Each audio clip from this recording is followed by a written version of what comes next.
Yeah, right. So one of the things that was interesting, he was quoting Mark Cuban, who is the billionaire owner of the Dallas Mavericks, who said,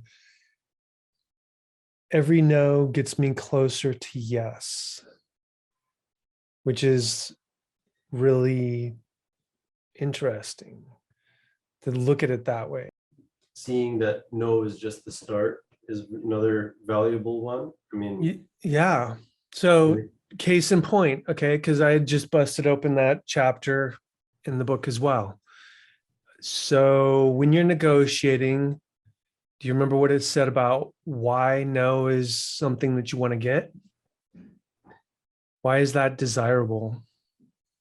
because it makes the other person feel that they're in control and that they've they have some say in the discussion, which is a positive thing because it allows you both of you to influence the outcome, Hmm. and also it opens doors to discussion. So if they say no and you don't go ballistic because they said no, then they appreciate that.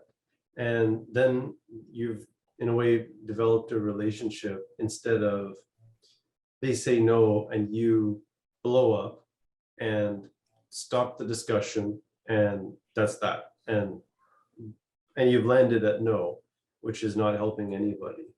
Yeah. But if you go from no to okay, what about this, or why do you say that, if you expand on the no and make a discussion out of it, then there'll be some value there.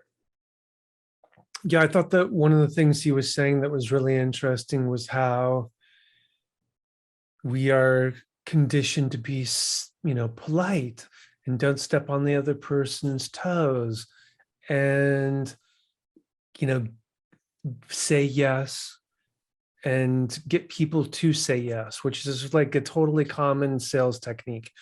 Get them saying yes so that they're more likely to say yes. Mm. Well, yeah, the problem is if you're saying yes, it's really like it kind of got one foot in, like out the door, right? You're trying to get away from this guy, trying to be nice.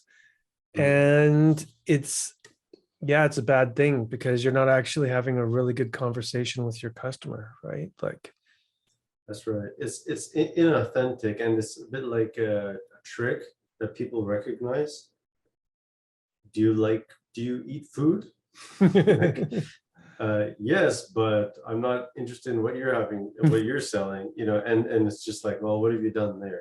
You put yourself in a salesperson frame, and it's much better to say, is now a bad time to talk? And they'll say, yes. Oh, well, we could talk tomorrow. But if they say no, then they feel that they've got control of the call, which is an Mhm. important, it's a nice feeling to be in control, right? Yeah, like you're not feeling like you're being pushed into something, right? Mhm. Yeah, I thought that it was the example that it gives in the book about like this really talented female negotiator who was like brilliant and she was kind of outshining her boss and the boss wanted to can her. So she, she had just got this like big, huge award and she went into his office and was like, do you want the FBI to be embarrassed?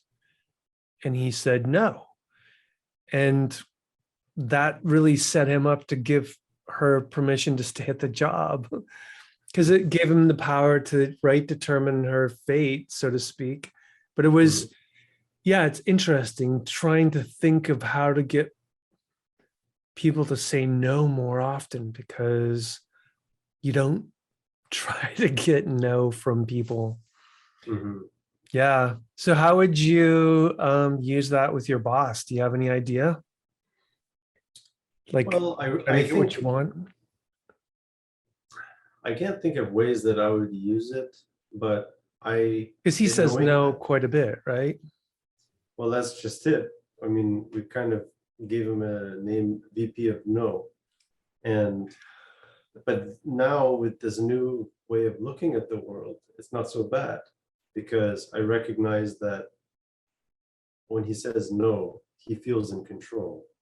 And that good feeling is going to make good things happen, not bad things happen.